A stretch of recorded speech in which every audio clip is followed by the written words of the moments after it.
আজ আমি রান্না করব চিকেন। সানডে ইজ ফান্ডে। তো চলো, আমি চিকেনের মধ্যে তেল ভালো করে ধুয়ে তেল, নুন, হলুদ, লঙ্কা গুঁড়ো দিয়ে দিয়েছি। এবার পেঁয়াজ দেব, পেঁয়াজ দিয়ে ভালো করে ম্যারিনেট করে রাখবো।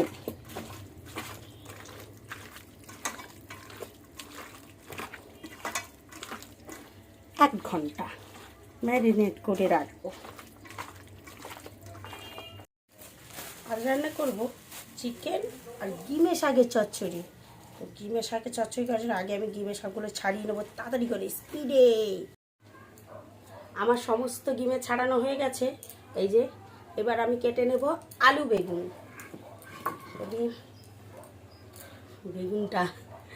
আলু বেগুনটা কেটে নিই। জানো তো বেগুনের ভেতরে না একটা ছোট ছোট পোকা থাকে, ভালো করে দেখে নিতে হয়।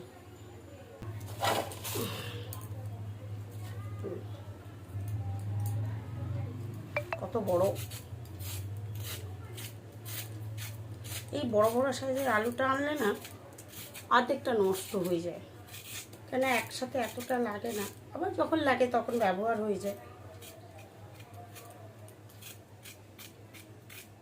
জানো তো আমি না বটিতে আলু ছাড়াতে পারি না, এটা ছাড়া।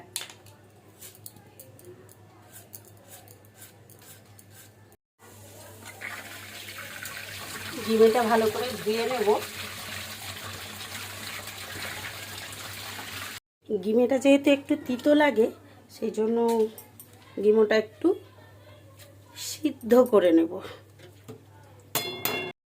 আদা রসুন জলে ভিজিয়ে রেখেছি, তাড়াতাড়ি করে রসুন ছেড়ে যাবে। কেটে না জলে ফেলে দেবো, তাহলে কী হবে বলো তো, চোখ দিয়ে জল পড়বে না। কর্তামশাই এখনো আসেনি। একটা ভালো কথা জানো তো, আমার কর্তামশাই না ভিডিও করা পছন্দ করে না, জানো তো। নিজে বললাম কিন্তু চোখ দিয়ে জল বেরোচ্ছে। তুই এটা কাজ করে না।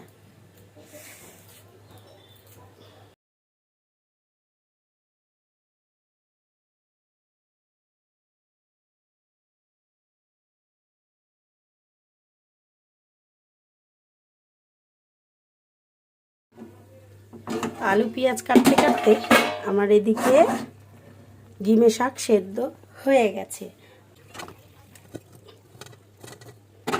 তোমার ঢেলে নিয়েছি, একটুখানি হয়ে গেছে। এই জলটা ফেলে দেবো, দিয়ে রান্না বসাবো। আমি প্রথমে গিমে শাকের চচ্চড়ি রান্না করব।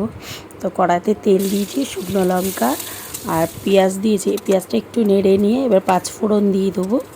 5 ফোড়ন দিয়ে একটু পেঁয়াজটা তার সাথে ভেজে নেব। তারপর সবজিগুলো দিয়ে দেবো।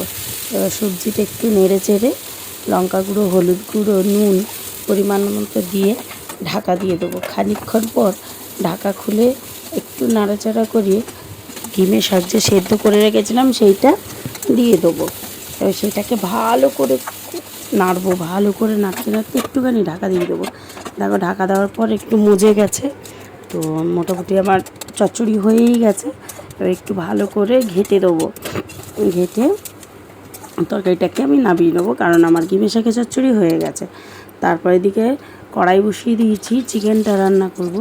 প্রথমে আলুগুলো ভেজে নেব, ভালো করে সমস্ত আলুগুলো দিয়ে একটু ভেজে নেব লাল লাল করে। আমি ভাজা হয়ে গেছে, আমি তুলে নিচ্ছি।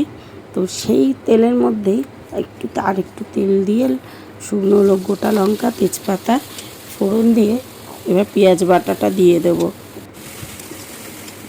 এরপর দেব আদা, কাঁচা লঙ্কা আর রসুন বাটা। তারপর দেব টমেটো দিয়ে বেশ করে একটু কষিয়ে নেব।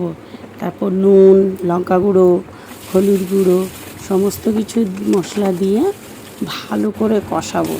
এবার কষানো হয়ে গেলে তার মধ্যে একটু ক্যাপসিকাম দিয়ে কষাতে থাকবো। আমি ছুটে গিয়ে ছাদে জামা কাপড় মেলে আসি, কারণ অনেক জামা কাপড় এখনও জামা কাপড় মিলিনি। এবার আমার ছাদে জামা কাপড় মিলতে চলে এসেছি। আমি জামা কাপড়গুলো আর জানো তো ছাদে প্রচুর পরিমাণে হাওয়া দিচ্ছিল, এত হাওয়া দিচ্ছিল আমি জামা কাপড়গুলো মিলতেই পারছিলাম না। এবার তাও অনেক কষ্টে সমস্ত জামা কাপড়গুলো মিলে দিচ্ছি তাড়াতাড়ি করে, কারণ নিচে আমি তরকারি বসিয়েই এসেছি, তো ওই কারণে তাড়াতাড়ি করে জামা কাপড়গুলো মিলে দিচ্ছি। মিলে দিয়ে এবার আমি নিচে যাব। আমার মোটামুটি প্রায় জামা কাপড় মেলা হয়ে এসছে, আরও অনেকটা বালতিতে রয়েইছে, তো মেলা হয়ে এসছে। তো মিলে টিলে নিয়ে তো আমি নিচে চলে এসেছি। এবার মশলা কষানোও হয়ে গেছে ততক্ষণে। এবার চিকেনটাকে দিয়ে দিয়েছি, দিয়ে ভালো করে চিকেনটাকে কষাতে কষাতে দেখো কোন পর্যায়ে চলে এসছে, একদম মশলা শুকিয়েও গেছে। এইবার আর একটু কষিয়ে আলুটা দিয়ে দেবো। এবার আলু দিয়ে আর একটুক্ষণ কষাবো, ভালো করে কষাবো। কষাতে কষাতে দেখো আলু দেওয়ার পর যে জলটা বেরোয় সেটাও শুকিয়ে গেছে। এবার আবার মোটামুটি কষানো হয়ে গেছে। এবার আমি জল দিয়ে দেবো। একটু যেহেতু ঝোল ঝোল খাবে, আমি একটু ঝোল তো দেবই, ভাতের সাথে যেহেতু খাবে। তো দেখো আমার হয়ে গেছে, চিকেন পুরো কমপ্লিট হয়ে গেছে রান্না। এবার তরকারি ফুটছে, আমি এবার গরম মশলা দিয়ে দিচ্ছি। এবার গরম মশলা দিয়ে এই নামিয়ে নিলাম। তো কেমন হয়েছে আজকের রান্নাটা? লাল লাল ঝোল